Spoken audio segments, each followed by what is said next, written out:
Get started. I'm going to try to maintain a decent pace so that no one is overloaded by facts, and I'll be sharing the links for the research and everything pertaining to resources and sources at the end as well, right?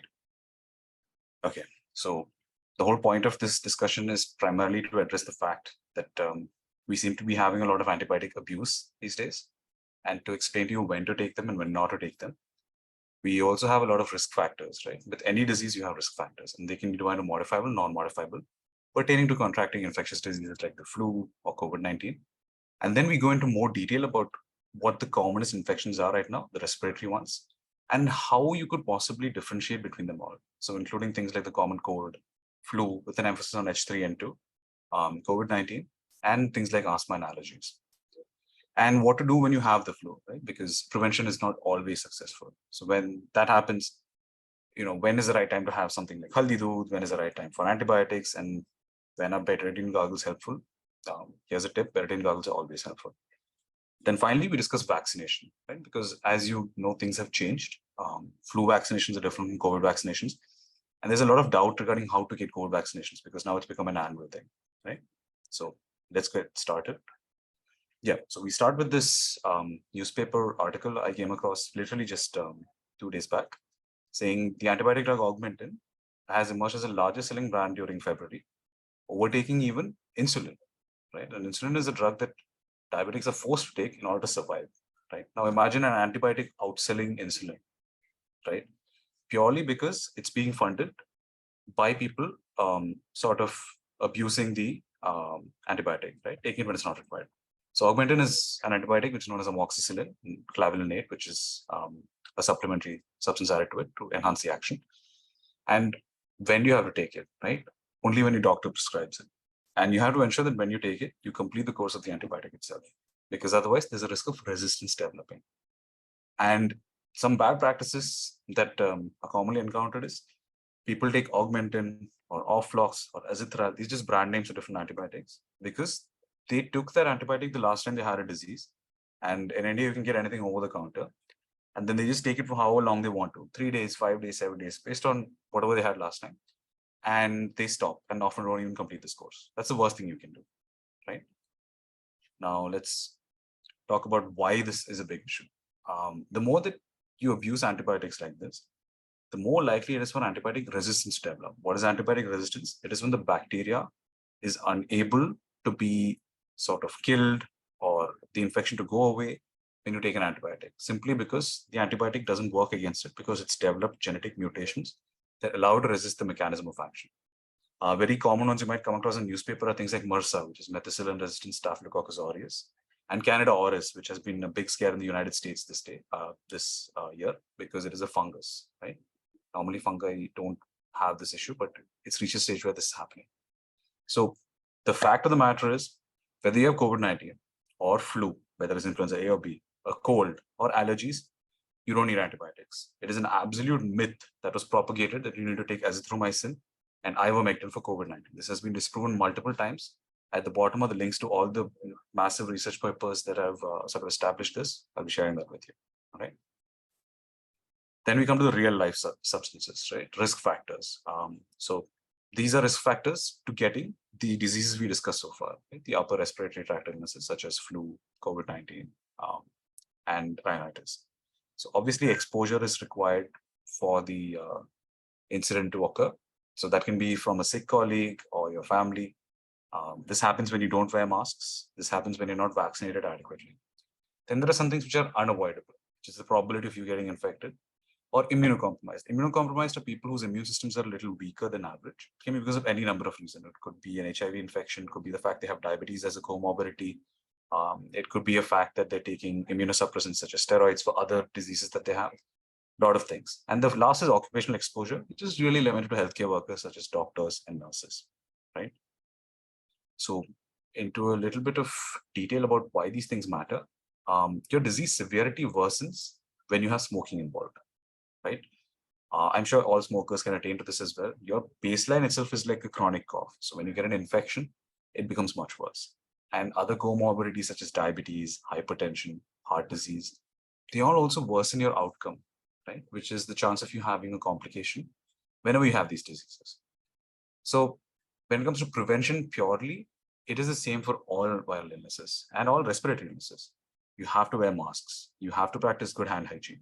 You have to do social distancing. You have to make sure you're vaccinated and updated on that, and practice self-isolation when you're found positive for a disease. These aren't really any difficult things to do, right? These are all interventions we did for years during COVID, and we found out that they work, right? During COVID, it is a fact that flu infections went down, right? That was also proved with research.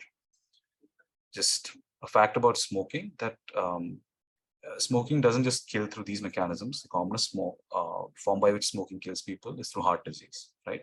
Unfortunately, all the attention is on lung cancer on all these boxes. But the truth of the matter is that smoking is a deadly epidemic, and we should try to reduce or quit. And obviously, you can take the help of a therapist, a GP, or a psychiatrist for that, right? Just a public service announcement more than anything else. Yeah. Coming back to the diseases, the first one we look at is rhinitis, right? Which is the common cold. It's caused by the rhinovirus. Rhino actually means nose, right? That's why a rhinoceros is called a rhinoceros, because it has a horn on its nose. So the disease is mild, it's self-limiting, and it's commonly said that if you take medicines for a cold, you'll recover in 1 week. If you don't take medicines, you'll recover in 7 days, right? Because it doesn't change the disease course. What are the medicines you would like to have available at home for these things? Antihistamines, such as levocetirizine, paracetamol, which is brand names include Dolo or Panadol, right? And things like steam inhalation, right? To ensure that your nose is unblocked. The symptoms you can have in this, you may have a headache due to a blocked nose. You may have a leaky nose or a cold. You may have mild fever, and you might have fatigue. With all viral illnesses, you might have fatigue. Then we come to influenza. So influenza is called the flu usually, and the viruses, no surprise, are called the influenza viruses. There's two common types, A and B, and there are genetic variants of each of these based on a combination of two things, right? H and N. You would have heard H1N1, H3N2, H5N2, right, which is the avian flu. So what is H and N? H is a protein called hemagglutinin. N is a protein called neuraminidase. Both of them are found in different levels, and based on their presence, these viruses are categorized. Right. So what you need to know is the symptoms in influenza are usually less severe in vaccinated individuals. This is backed by research which was performed by the CDC, which is the Center for Disease Control in the United States. What medicines can you need in a flu? Practically the same. That's my point, right? For all viral illnesses, you need the same medication. Antihistamines, paracetamol, steam inhalation. The symptoms can vary a little bit. In this, it's a little bit more severe. You can have body pain and fatigue. Apart from that, usual things like a cough or a sore throat, again, a headache due to a blocked nose, and fever, right? A little bit more about H3N2. H3N2 has all the symptoms discussed, plus things such as stomach pain and diarrhea, right? Another reason that you shouldn't take antibiotics unless prescribed is that it becomes confusing, because the common side effects of antibiotics, such as azithromycin or augmentin, are stomach pain, nausea, and diarrhea. Now, how would you be able to differentiate between regular flu or even COVID-19 when you get these symptoms because of the antibiotics you're taking, right? So these actions can have a potential to confuse your doctor and confirm the diagnosis. That's just another reason to stop taking antibiotics without prescription. And a little bit about Tamiflu or oseltamivir. This is commonly given when you have flu, but it's only effective if you take in under 48 hours after your symptoms start, right? The use actually realistically is limited to people who have risk of having severe disease, like I said, the elderly, people with weaker immune systems, or healthcare workers, because you want to make sure they don't spread it to other people. And otherwise, if you don't take it within 48 hours of symptoms, it doesn't really change the course of the disease. Something important to note is flu is contagious until your symptoms resolve and can start spreading even before you have symptoms, up to 24 hours before you have symptoms. So it's very important to self-isolate. H3N2 specifically is an influenza A variant, right? And it has been linked to more severe outcomes, including neurological symptoms, which include some people having loss of consciousness, seizures, strokes. But unfortunately, it's not feasible to test every case, of flu for H3N2 genome sequencing. That's the only way you can identify it. The warning signs, which say that this is H3N2, like I said, are the stroke symptoms, which is weakness of your body, inability to speak, right? Slurring of speech, things like that. Seizures, and wherein you have an uncontrollable involuntary movement all over your body. Consistent high-grade fever, which is not going on even when you take paracetamol. And difficulty in thinking, like described as brain fog, right? That's when you need to go to a hospital. Now, COVID-19. Why is COVID-19 important? Because the number of cases has been increasing over the past 2 weeks in India. It has crossed thousands of cases. It's more than 3,000, 4,000 cases now, right, per day. It's known as the coronavirus. The actual virus is known as SARS-CoV-2, that is severe acute respiratory syndrome coronavirus 2. And it's a mild infection in most cases, self-limiting. It's making a comeback now. COVID has been blown out of proportion a bit because when you look at facts in India, COVID caused 550,000 deaths in 3 years. Tuberculosis killed 600,000 people, more than 600,000 in India in the same amount of time, right? But for some reason, we seem to have forgotten about TB. What you need to understand is what medicines you might require. As you can see, it's the exact same: antihistamines, paracetamol, hot water gargles, cough syrup if the cough is bad. Steroids, again, only with prescription. It was found to be a useful way to reduce the most severe forms of COVID, usually seen in unvaccinated people or people with comorbidities, elderly individuals.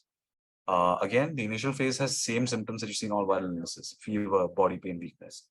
But in COVID, it follows a pattern wherein then the respiratory symptoms start, right? Which include cough, cold, sore throat. Right? This pattern is normally seen in vaccinated people. First 2-3 days, fever, body pain, weakness. And then 3-4 days, you have cough, cold, sore throat. And you have to understand the only reason that the mortality rates that I showed before, right? Fewer people dying from COVID than TB, is that we have such great vaccination. But it's a sad fact that 100 million doses of the vaccine were thrown away last year because no one wanted to get vaccinated, right? This happened in 2022, and it's just sad. And as you can see, the cases of COVID are in the thousands daily again. So you need to ensure that you're vaccinated. You need to ensure that elderly people and people at risk are vaccinated. And even if you're healthy, if you're vaccinated, you reduce the risk of them getting it from you more than anything. Because COVID can be contagious even 2 to 3 weeks after symptoms start, right? Now, when it comes to COVID, what are the warning signs you have to look out for? Shortness of breath, which is difficulty in breathing, right? Commonly seen SARS-CoV-2, and low SpO2, which is wherein your SpO2, which you check with the pulse oximeter, I have a picture of it coming up, is under 94% consistently, right? And of course, if you have things like loss of consciousness, any neurological symptom, go to the hospital. Asthma and allergies, again, they present with the same things, right? You may have headache or a cough or a sneezing, right? Difficulty in breathing, even if your asthma gets bad. It's quite simple. Common things are common. If you have a history of asthma and you're having breathlessness when the weather is changing, it probably means you need to use your inhalers or your medication, right? The asthma is exacerbating rather than you getting something else. In asthma, the disease controlling agents used, antihistamines such as cetirizine, the inhaler, normally salbutamol, and steroids, again, all of these with prescription, right?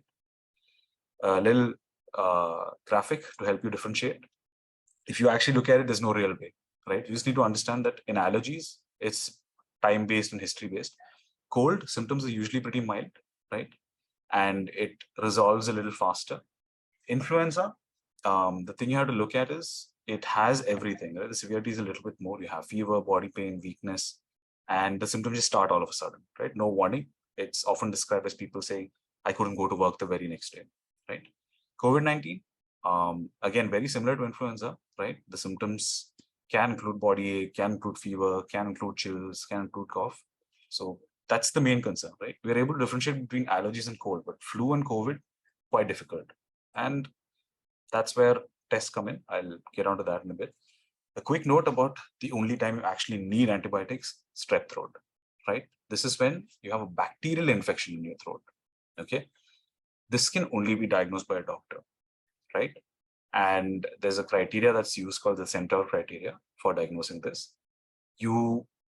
I've mentioned the parts of the criteria here so that you understand it and remember it, right? So if your age is less than 14 years, which is you're a child, if you have swollen tonsils, right, actually swollen tonsils which are visible with, pus exudates, and swollen lymph nodes in your neck over here, right, which normally manifest as painful swellings in your neck.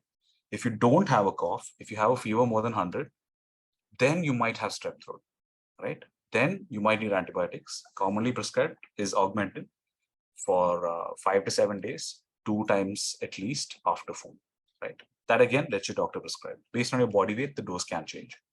And normally the thing to remember is in a strep throat, you don't have the nasal symptoms. Colds are rare, difficulty in smelling is rare, right? Sneezing is quite rare, okay? So this is the only time you need antibiotics. Let your doctor deal with it. And yeah, so what do you do when you have the flu? As I mentioned, oseltamivir is not really very feasible to be given to every patient for the simple reason that you can only give it once you confirm it's the flu and the symptoms have been for less than 48 hours. How do you confirm it's a flu? Well, the test for flu is currently quite expensive.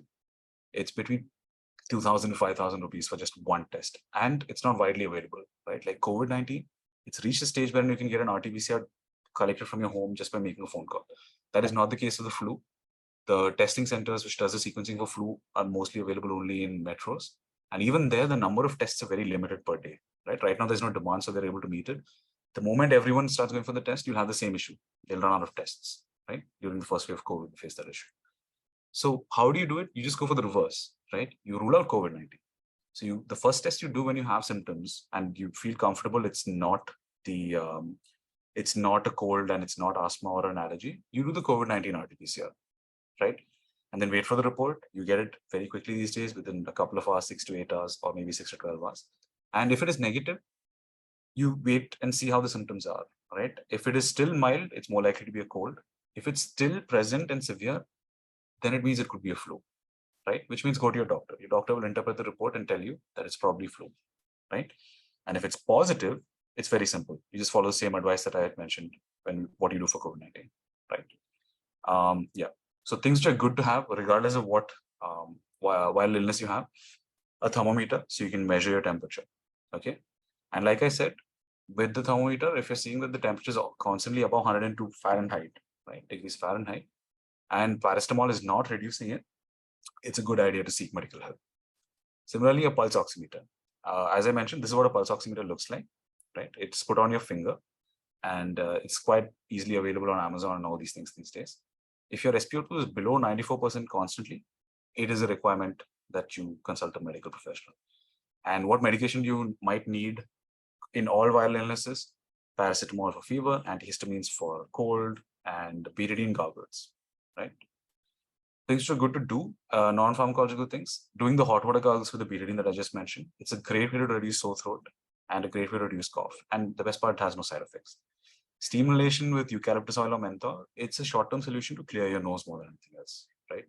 Prone positioning. Prone positioning, you must be aware of it, right? It is when you're on your stomach, lying down. And this is very helpful in getting rid of shortness of breath in COVID. It was a very useful sort of technique implemented in tertiary care centers across the world, a low-cost solution which helped improve outcomes. Most important thing to do, monitor temperature and SpO2, right? If they're okay, it means you're not getting worse and you don't require medical intervention, right? The general warning signs you need to be on the lookout for, make sure that there's not a high fever, which is not getting better with antipyretics such as paracetamol. Make sure there's no shortness of breath. The moment you have difficulty in breathing, it means you need to consult a medical professional.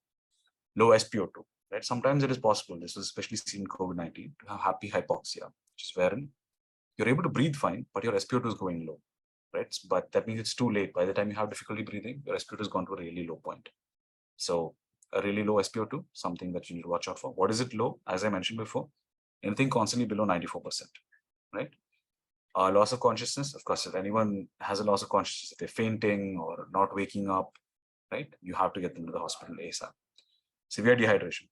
You can check for dehydration by looking at people's eyes or their mouth. If it's cracked and white, same thing with the eyes, it looks like it's dry, it means you have dehydration. Blood and sputum. Sputum is basically the phlegm or the cough which you talk about. So when you cough out any cough and there's blood in it, always seek medical help. It might be just coughing so much that your throat has some blood coming out, but it could also be a sign of something sinister. Chest pain. No chest pain should be ignored, right? I'm not saying every time you have chest pain you have to go to the emergency department, but definitely worth consulting a doctor, especially perhaps for a teleconsultation to do triage and then go to the hospital. And like I said, neurological symptoms. Neurological symptoms are everything related to your brain, right? So if you have difficulty in understanding and speaking, weakness of any part of your body, constantly losing consciousness, these are all negative. The final sort of section regarding vaccination, you have to understand that there is no vaccination for things such as colds or asthma or allergies. What you do have vaccinations for, obviously, are things such as COVID-19 and the flu, right? So with COVID, as it's been established, you need a minimum of 2 doses for immunity. And studies do show benefits in delaying the gap between 2 doses, right, to at least 6 months, and in mixing vaccinations. I'll be sharing the references for that. The booster dose, which a lot of people have been reluctant to get, does extend the protection, but it's recommended to wait for at least 2 months after recovering from a current COVID infection to get the booster dose. Similarly, at least 2 weeks after any other infection to receive the booster dose, right? When you think about it, an active COVID infection is almost like a natural booster dose. When it comes to influenza, the CDC recommends annual vaccinations. It's a single dose vaccination. It's especially recommended in elderly people above 65 who have comorbidities. Comorbidities include things like diabetes, hypertension, hypothyroidism, etc. So we cannot really standardize guidelines here because the CDC recommends everyone gets it, right, including children. But in India, the current recommendation is only for elderly people, that is above 65, and people with comorbidities. However, the vaccine is available at private hospitals. If you feel like you would like to get vaccinated, it's a good idea to weigh the pros and cons, right? It is interesting to note that despite the guidelines in India saying it should be above 65, the CDC found that the vaccination was more effective in adults who were less than 65, which reduced hospitalization, especially due to H3N2, right? The reference for that has been shared as well. So some key takeaways. It is worthwhile to avoid self-medicating with antibiotics and steroids. As I discussed, it's important to diagnose bacterial infections because otherwise your antibiotics are useless. Precautions such as using masks, self-isolation, vaccination, hand hygiene, all common things would be ideal. And in COVID-19, RT-PCR tests are obviously far more sensitive than antibody or antigen tests, right? If you have a history of asthma or allergies, you need to make sure to rule out a worsening of that before getting tested. And if anyone has COVID-19 or the flu, the warning signs that I discussed must be monitored, and you need to seek medical attention whenever required. A pulse oximeter and a thermometer are a great way to monitor vitals at home and are easy enough to acquire these days. The medicines that you need to keep are paracetamol, which is basically brands such as Dolo or Panadol, antihistamines. These include things like fexofenadine or levocetirizine, and cough syrups, right? These are over-the-counter drugs and are somewhat safe to take. The non-pharmacological interventions, which are things like hot water gargles, steam inhalation, and the prone position that we discussed, right? These are things that you need to be prepared to do when you have a viral infection. Smoking and comorbidities, which we discussed, have worse outcomes in both COVID and the flu, right? So if you can get this under control, I suggest you take the steps to do so. And of course, ensuring that you and your loved ones are up to date on vaccinations, as we discussed, very essential to continuing the continuum of care, right? The resources and references, the one regarding antibiotic resistance, antibiotic abuse, azithromycin not working in COVID, vaccination being linked to menstrual cycle. Just a short note. Studies have shown that if you get the COVID vaccination, your menstrual cycle is affected. Normally, it results in a temporary increase in the length of the cycle, right? This is why women are averse to getting the vaccine. It might also cause some pain, but it's showing that these changes are reversible, right? And of course, milder symptoms and better outcomes in people who get vaccinated, even when they get H3N2, right? And the benefits of mixing COVID vaccines. It's a paper in Nature. We'll be sharing this with you as a mass email, right?